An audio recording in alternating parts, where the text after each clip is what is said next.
स्वागत है आपका आज के एपिसोड में। चलिए शुरुआत करते हैं पिछले अभ्यास प्रश्न से। बाजरा के संबंध में निम्नलिखित कथनों पर विचार कीजिए। 1. बाजरा एक मजबूत जलकुशल फसल है जो बंजर मृदा में भी उगती है तथा फाइबर, प्रोटीन, विटामिन और खनिजों से भरपूर होती है। 2. भारत में बाजरे के 2 समूह उगाए जाते हैं जिनमें प्रमुख बाजरा है ज्वार, मोती बाजरा तथा रागी तथा गौड़ बाजरा है, फॉक्सटेल, छोटा बाजरा तथा बार्नयार्ड बाजरा। 3. खाद्य एवं कृषि संगठन ने वर्ष 2023 को अंतर्राष्ट्रीय बाजरा वर्ष घोषित किया है। उपर्युक्त में से कितने कथन सही है या सही है? ए केवल 1, बी केवल 2, सी सभी 3, डी कोई नहीं। इस प्रश्न का सही उत्तर है विकल्प सी सभी 3। चलिए देखते हैं इसके विश्लेषण को।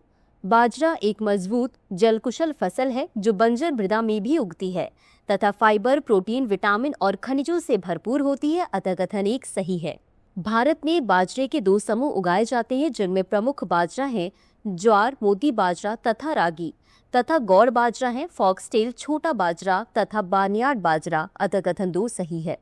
संयुक्त राष्ट्र के खाद्य एवं कृषि संगठन ने वर्ष 2023 को अंतर्राष्ट्रीय बाजरा वर्ष घोषित किया है, अतः कथन 3 सही है। तो चलिए शुरुआत करते हैं आज के एपिसोड की पहले प्रश्न से। निम्नलिखित कथनों पर विचार कीजिए। 1. यह पूर्वी भूमध्य सागरीय बेसिन में स्थित है। 2. इसकी सीमा दक्षिण पश्चिम में मिस्र, उत्तर और पूर्व में इजराइल तथा पश्चिम में भूमध्य सागर से लगती है। 3. यह विश्व के सबसे घनी आबादी वाले क्षेत्रों में से एक है जिसे अक्सर खुली हवा वाली जेल के रूप में जाना जाता है। निम्नलिखित में से कौन सा स्थान उपर्युक्त विवरण से सबसे अधिक मेल खाता है? ए. गाजा पट्टी, बी. पश्चिमी तट, सी. सिनाई प्रायद्वीप, डी. बेरूत। इस प्रश्न का सही उत्तर है विकल्प ए. गाजा पट्टी। चलिए देखते हैं इसके विश्लेषण को। यह पूर्वी भूमध्य सागरीय बेसिन में स्थित है। इसकी सीमा दक्षिण पश्चिम में मिस्र, उत्तर और पूर्व में इजराइल तथा पश्चिम में भूमध्य सागर से लगती है। यह विश्व के सबसे घनी आबादी वाले क्षेत्रों में से एक है जहां एक छोटे से क्षेत्र में 2 मिलियन से अधिक लोग रहते हैं जिसे अक्सर खुली हवा वाली जेल कहा जाता है। अगला प्रश्न है, निम्नलिखित में से कौन इस्लामिक सहयोग संगठन के सदस्य हैं? 1. अफगानिस्तान, 2. बांग्लादेश, 3. सऊदी अरब, 4. ईरान। नीचे दिए गए कूट का उपयोग करके सही उत्तर चुनिए। ए. केवल 1 और 4, बी. केवल 2 और 3, सी. केवल 3, डी. 1, 2, 3 और 4। इस प्रश्न का सही उत्तर है विकल्प डी. 1, 2, 3 और 4। चलिए देखते हैं इसके विश्लेषण को। इस्लामिक सहयोग संगठन यह संयुक्त राष्ट्र के बाद दूसरा सबसे बड़ा संगठन है जिसके सदस्य 4 महाद्वीपों के 57 देश हैं। संगठन की स्थापना ऐतिहासिक शिखर सम्मेलन के निर्णय के आधार पर की गई थी जो यरूशलेम में अल अक्सा मस्जिद में आपराधिक आगजनी के बाद 25 सितंबर 1969 को मोरक्को के रबात में हुआ था। सदस्य देशों में Afghanistan, Algeria, Bangladesh, Brunei Darussalam, Burkina Faso, Djibouti, मिस्र, Gabon, Gambia, Guinea, Indonesia, Iran, Iraq, Jordan, Morocco, Mozambique, Niger, Nigeria, Oman, Pakistan, फिलिस्तीन, Qatar, Saudi Arab, Senegal, Somalia, Sudan, Syria, Tajikistan, तुर्की, ट्यूनीशिया, तुर्कमेनिस्तान, संयुक्त अरब अमीरात, उज्बेकिस्तान, यमन और अन्य शामिल हैं। अगला प्रश्न है, संयुक्त राष्ट्र सुरक्षा परिषद के संबंध में निम्नलिखित कथनों पर विचार कीजिए। 1. संयुक्त राष्ट्र सुरक्षा परिषद का गठन वर्ष 1945 में संयुक्त राष्ट्र चार्टर के तहत किया गया था और यह संयुक्त राष्ट्र के 6 मुख्य अंगों में से एक है। 2. इसमें 5 स्थायी और 10 अस्थायी सदस्य होते हैं। 3. भारत कभी भी यूएनएससी का अस्थायी सदस्य नहीं रहा है। उपर्युक्त कथनों में से कितने सही है या सही है? ए. केवल 1, बी. केवल 2, सी. सभी 3, डी. कोई भी नहीं। इस प्रश्न का सही उत्तर है विकल्प बी. केवल 2। चलिए देखते हैं इसके विश्लेषण को।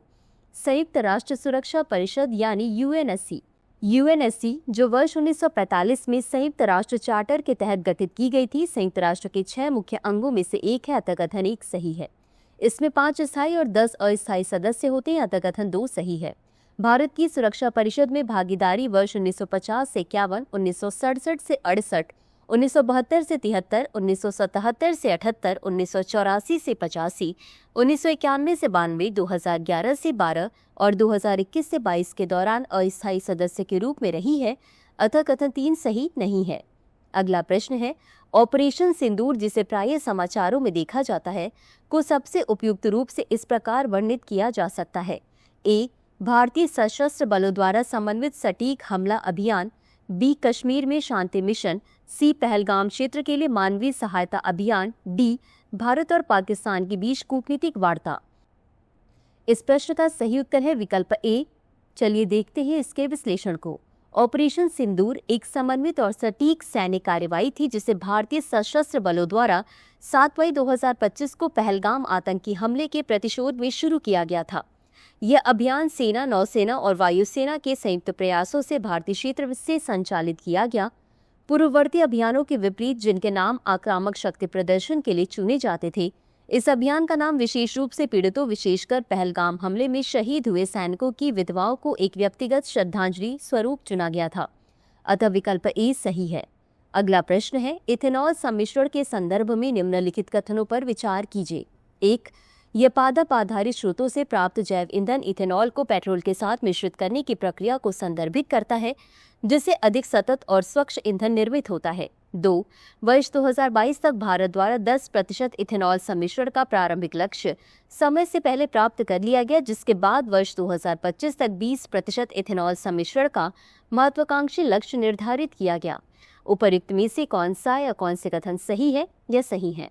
ए केवल 1, बी केवल 2, सी 1 और 2 दोनों, डी न तो 1 और न ही 2। इस प्रश्न का सही उत्तर है विकल्प सी 1 और 2 दोनों। चलिए देखते हैं इसके विश्लेषण को। इथेनॉल सम्मिश्रण। इथेनॉल सम्मिश्रण पौधों से प्राप्त होने वाले जैव ईंधन इथेनॉल को पेट्रोल के साथ मिलाकर एक अधिक सतत और कम प्रदूषण फैलाने वाले ईंधन के निर्माण की प्रक्रिया को कहते हैं। अतः कथन 1 सही है। भारत ने शुरुआत में वर्ष 2022 तक 10% इथेनॉल सम्मिश्रण का लक्ष्य रखा था, जिसे समय से पहले प्राप्त कर लिया गया। इसके बाद वर्ष 2025 तक 20% इथेनॉल सम्मिश्रण का महत्वाकांक्षी लक्ष्य निर्धारित किया गया है। अतः कथन 2 सही है। अगला प्रश्न है, भारतीय दिवाला एवं शोधन अक्षमता बोर्ड के संदर्भ में निम्नलिखित कथनों पर विचार कीजिए। 1. यह दिवाला और शोधन अक्षमता संहिता 2016 के तहत स्थापित एक वैधानिक निकाय है, जिसका कार्य भारत में व्यवसायों और व्यक्तियों के लिए दिवाला और शोधन अक्षमता समाधानों की देखरेख करना है। 2. IBBI में 10 सदस्य हैं जो वित्त मंत्रालय, कॉरपोरेट मामलों के मंत्रालय और नीति आयोग का प्रतिनिधित्व करते हैं। उपर्युक्त में से कौन सा या कौन से कथन सही नहीं है या नहीं है? ए केवल 1, बी केवल 2, सी 1 और 2 दोनों, डी न तो 1 और न ही 2। इस प्रश्न का सही उत्तर है विकल्प बी केवल 2। चलिए देखते हैं इसके विश्लेषण को। भारतीय दिवाला एवं शोधन अक्षमता बोर्ड यानी IBBI, यह 2016 भारत का दिवालिया एवं शोधन संबंधी कानून है, जो कॉरपोरेट व्यक्तियों, साझेदारी फर्मों और व्यक्तियों के दिवालियापन और शोधन अक्षमता से संबंधित मौजूदा कानूनों को समेकित और संशोधित करता है। इसे दिवाला और शोधन अक्षमता संहिता 2016 के तहत स्थापित किया गया है और यह भारत में व्यवसायों और व्यक्तियों के लिए दिवालिया और शोधन अक्षमता संबंधी समाधानों की निगरानी करने वाला एक वैधानिक निकाय है। अतः कथन 1 सही है।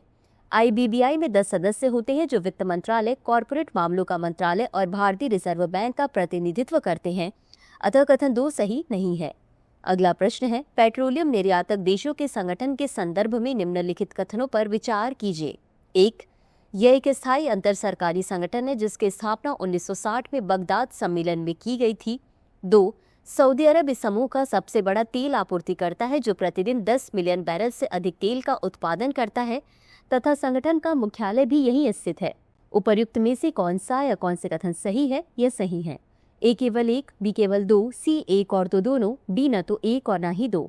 इस प्रश्न का सही उत्तर है विकल्प ए केवल 1। चलिए देखते हैं इसके विश्लेषण को। पेट्रोलियम निर्यातक देशों का संगठन एक स्थायी अंतर सरकारी संगठन है जिसकी स्थापना 1960 में बगदाद सम्मेलन में ईरान, इराक, कुवैत, सऊदी अरब और वेनेजुएला द्वारा की गई थी। अतः कथन 1 सही है। ओपेक का उद्देश्य अपने सदस्य देशों के बीच पेट्रोलियम नीतियों का समन्वय और एकीकरण करना है ताकि उत्पादकों के लिए निष्पक्ष और स्थिर कीमतें सुनिश्चित की जा सकें, उपभोक्ताओं को पेट्रोलियम की सुगम और नियमित आपूर्ति प्रदान की जा सके और उद्योग से जुड़े लोगों को निवेश पर उचित प्रतिफल प्राप्त हो सके। सऊदी अरब समूह के भीतर सबसे बड़ा एकल तेल आपूर्तिकर्ता है जो प्रतिदिन 10 मिलियन बैरल से अधिक उत्पादन करता है। इस संगठन का मुख्यालय ऑस्ट्रिया के वियना में स्थित है। अतः कथन 2 सही नहीं है। अगला प्रश्न है, भारतीय प्रतिस्पर्धा आयोग के संदर्भ में निम्नलिखित कथनों पर विचार कीजिए। 1. यह प्रतिस्पर्धा अधिनियम 2002 को लागू करने के लिए उत्तरदायी एक वैधानिक निकाय है। 2. इसमें एक अध्यक्ष और 6 सदस्य होते हैं जिन्हें केंद्र सरकार द्वारा नियुक्त किया जाता है। 3. इसके पास अर्धन्यायिक शक्तियां हैं जो वैधानिक प्राधिकारियों को राय प्रदान करती हैं तथा अन्य मामलों को संभालती हैं। उपर्युक्त में से कितने कथन सही हैं? ए केवल 1, बी केवल 2, सी सभी 3, डी कोई भी नहीं। इस प्रश्न का सही उत्तर है विकल्प सी सभी 3। चलिए देखते हैं इसके विश्लेषण को। भारतीय प्रतिस्पर्धा आयोग या सीसीआई यह एक वैधानिक निकाय है जो प्रतिस्पर्धा अधिनियम 2002 को लागू के लिए उत्तरदायी है, अतः कथन एक सही है। राघवन समिति की सिफारिशों पर एकाधिकार और प्रतिबंधात्मक व्यापार व्यवहार अधिनियम 1969 को निरस्त कर दिया गया और उसके स्थान पर प्रतिस्पर्धा अधिनियम 2002 लागू किया गया। इसमें एक अध्यक्ष और 6 सदस्य होते हैं जिन्हें केंद्र सरकार द्वारा नियुक्त किया जाता है, अतः कथन 2 सही है। इसमें अर्ध न्यायिक शक्ति होती है जो वैधानिक प्राधिकरणों को राय प्रदान करती है और अन्य मामलों को संभालती है, अतः कथन 3 सही है। अगला प्रश्न है, निम्नलिखित में से कौन आर्कटिक परिषद का सदस्य है? 1 कनाडा, 2 फिनलैंड, 3 नॉर्वे, 4 रूस, 5 संयुक्त राज्य अमेरिका। नीचे दिए गए कूट का प्रयोग कर सही उत्तर चुनिए। ए केवल 1 और 2, बी केवल 2, 3 और 4, सी केवल 1 और 5, डी 1, 2, 3, 4 और 5। इस प्रश्न का सही उत्तर है विकल्प डी 1, 2, 3, 4 और 5। चलिए देखते हैं इसके विश्लेषण को। आर्कटिक एक ऐसा क्षेत्र है जो आर्कटिक सर्कल के ऊपर 60 डिग्री 34 अंश उत्तरी अक्षांश के उत्तर में स्थित है। इसमें आर्कटिक महासागर और उससे सटे भूभाग शामिल है तथा इसका केंद्र उत्तरी ध्रुव है।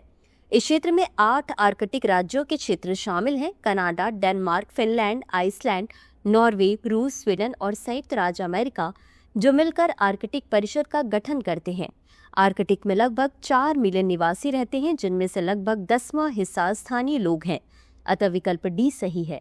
अगला प्रश्न है, निम्नलिखित विषयों पर विचार कीजिए। 1. अंतर्राज्यीय नदियों और नदी घाटियों को विनियमित और विकसित करना। 2. अंतर्देशीय जलमार्गों पर जहाजरानी एवं नौवहन। 3. जल भंडारण और जल विद्युत उत्पादन। उपर्युक्त में से कौन संघ सूची में है? ए केवल 1 और 3, बी केवल 2 और 3, सी केवल 1, डी 1, 2 और 3। इस प्रश्न का सही उत्तर है विकल्प सी केवल 1। चलिए देखते हैं इसके विश्लेषण को। भारत में जल प्रबंधन से संबंधित संवैधानिक प्रावधान। संघ सूची की प्रविष्टि 56। यह संघ सरकार को अंतर्जातीय नदियों और नदी घाटियों को विनियमित करने और विकसित करने का अधिकार प्रदान करती है, जैसा कि संसद द्वारा सार्वजनिक हित के लिए आवश्यक समझा जाए। संवर्ती सूची की प्रविष्टि 32। यह यंत्र चालित जहाजों के संबंध में अंतर्देशीय जलमार्गों पर परिवहन और नौवहन तथा ऐसे जलमार्गों पर सड़क के नियम से संबंधित है। राज्य सूची की प्रविष्टि 17। यह जल से संबंधित है तथा इसमें जलापूर्ति, सिंचाई, नहरी जल निकासी, तटबंध, जल भंडारण और जल विद्युत जैसे पहलू शामिल हैं, अतः विकल्प सी सही है। इसी के साथ अंत में देख लेते हैं आज के अभ्यास प्रश्न को। निम्नलिखित कथनों पर विचार कीजिए। 1. माइक्रोप्लास्टिक जलीय वातावरण में विषैले रसायनों और रोगाणुओं के वाहक के रूप में कार्य कर सकते हैं, जिससे पारिस्थितिकी और स्वास्थ्य संबंधी जोखिम बढ़ सकते हैं। 2. नैनोप्लास्टिक जो माइक्रोप्लास्टिक से छोटे होते हैं, जैविक झिल्लियों को पार कर सकते हैं तथा मानव रक्त एवं प्लेसेंटल ऊतकों में पाए गए हैं। उपर्युक्त कथनों में से कौन सा या कौन से सही नहीं है या नहीं है? ए केवल 1, बी केवल 2, सी 1 और 2 दोनों, डी न तो 1 और न ही 2। इस प्रश्न का उत्तर कमेंट बॉक्स में जरूर दें। आज के लिए बस इतना ही। धन्यवाद। डियर व्यूअर्स, अपने एग्जाम की तैयारी को और बेहतर करने के लिए हमारे चैनल को लाइक, शेयर और सब्सक्राइब करना न भूलें।